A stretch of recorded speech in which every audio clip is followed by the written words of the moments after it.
This is about defending democracy. This is no longer Democrats versus Republicans. What do you want your kids to believe in? There must be give and take. This is White Flag with Joe Walsh.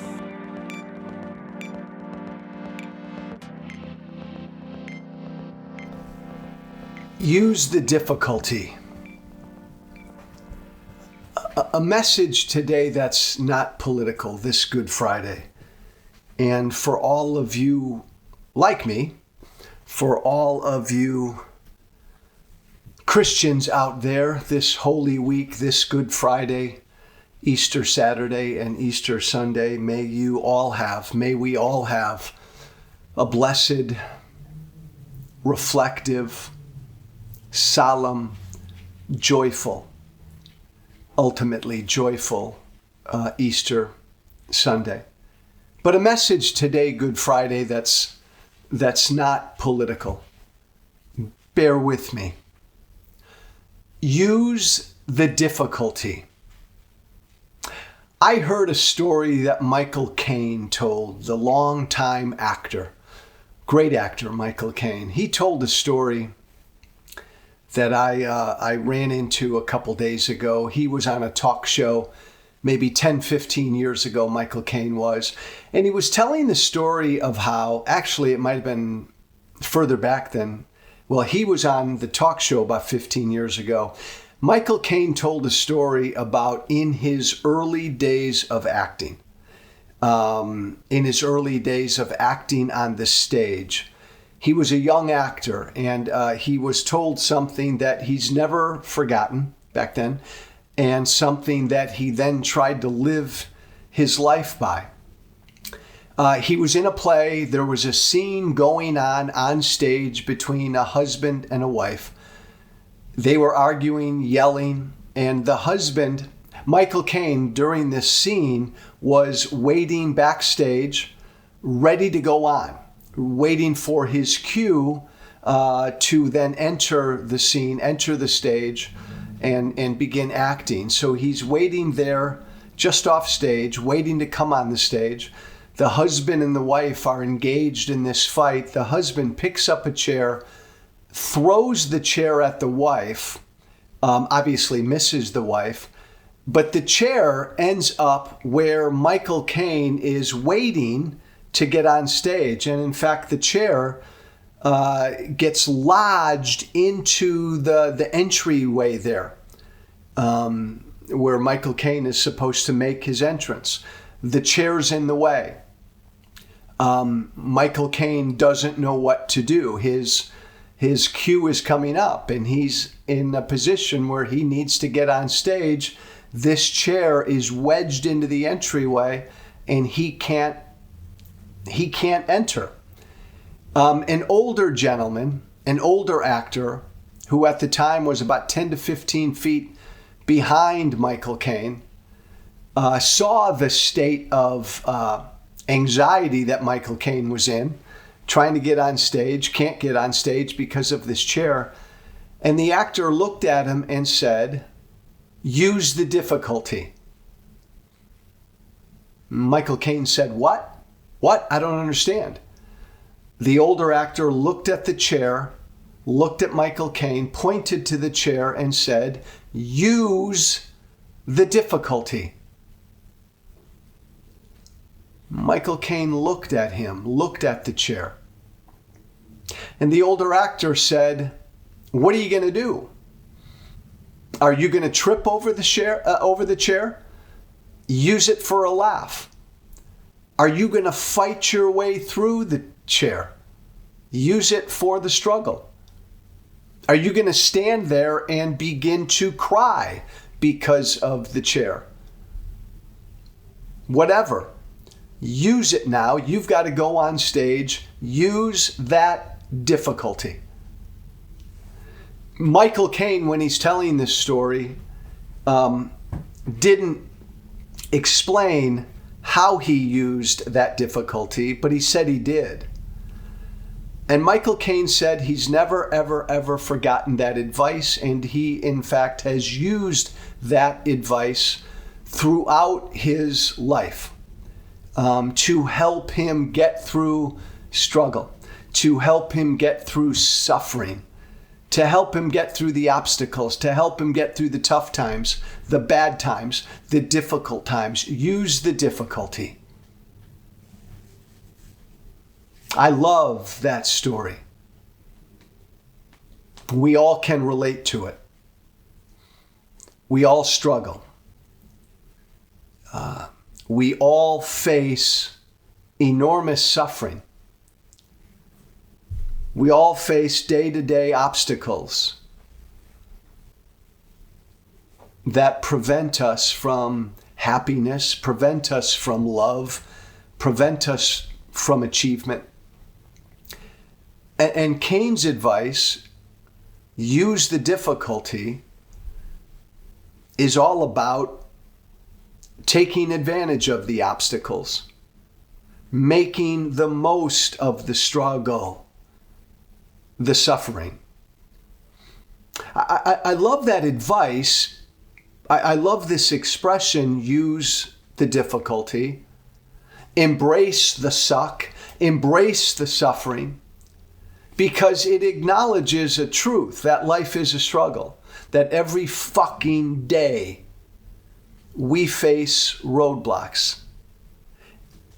Every week we get slapped upside the head. Life is a struggle. It's not, the beauty of that phrase is there's no notion that there won't be difficulty. There's no pie in the sky expression or belief that life is just a bowl of cherries. It's an acknowledgement that life's a struggle. It's a fact of life. And so we have to use it. We have to laugh our way through it. When a door slams in our face, we have to look for another door. Michael Caine said he's practiced this his whole life. It applies to all of us. The nation right now is going through a difficult time.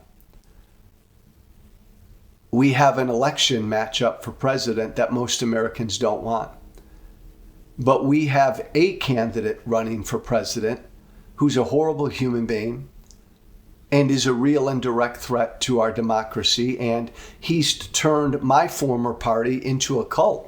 So we have millions and millions of Americans caught up in that cult, millions and millions of Americans who are going to vote for a man for president who is un-American, who is everything we would teach our kids not to be, who is an authoritarian.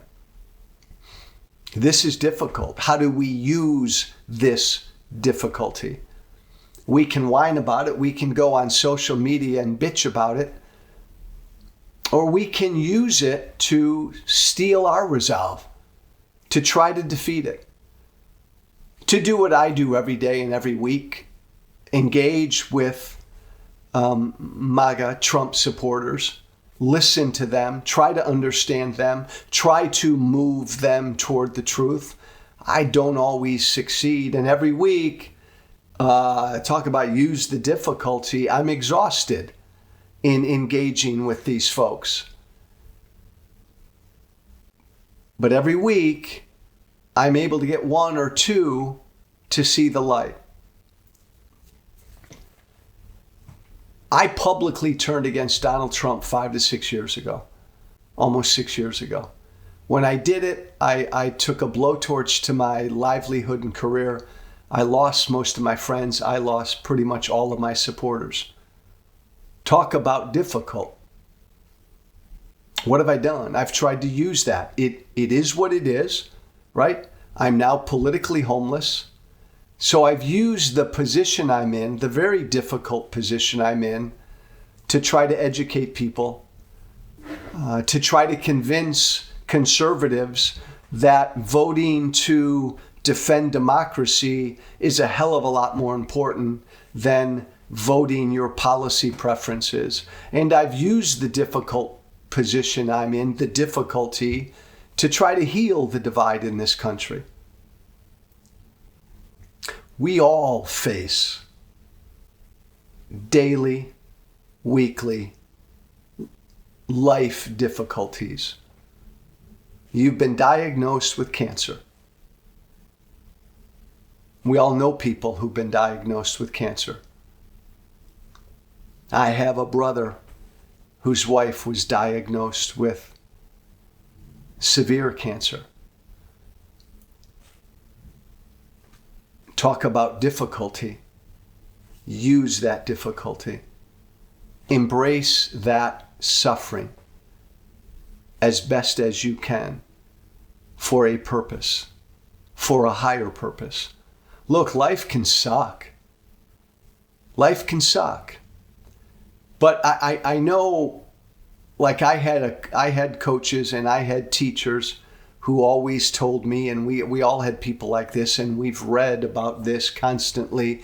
We learn in life through the hard times. We learn in life through the difficulties. I do. I've learned so much about myself.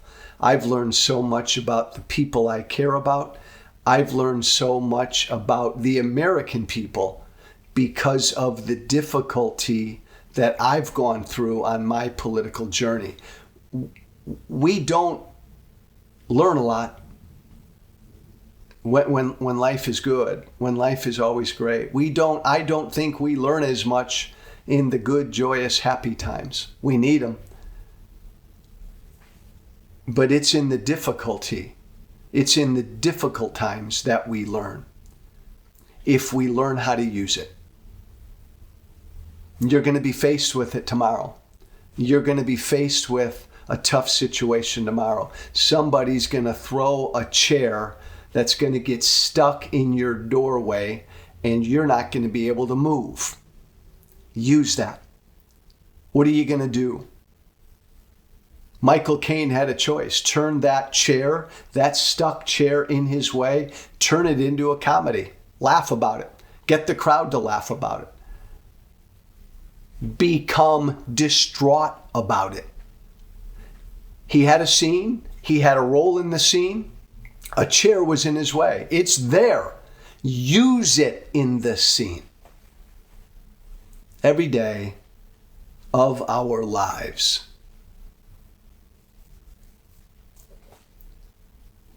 Our scenes is a scene in the play that is your life. And in every scene of your life, there's good times and there's bad. Use the bad times.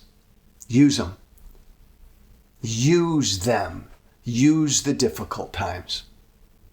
Learn from them. Improvise because of them.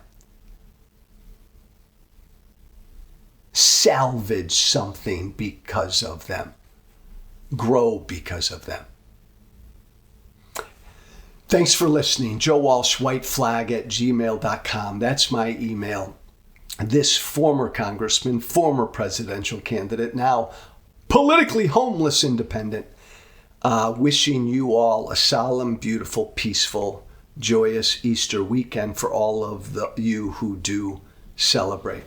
Joe Walsh, white flag, one word, @gmail.com. Be brave. Be brave. Thanks. Thank you for listening.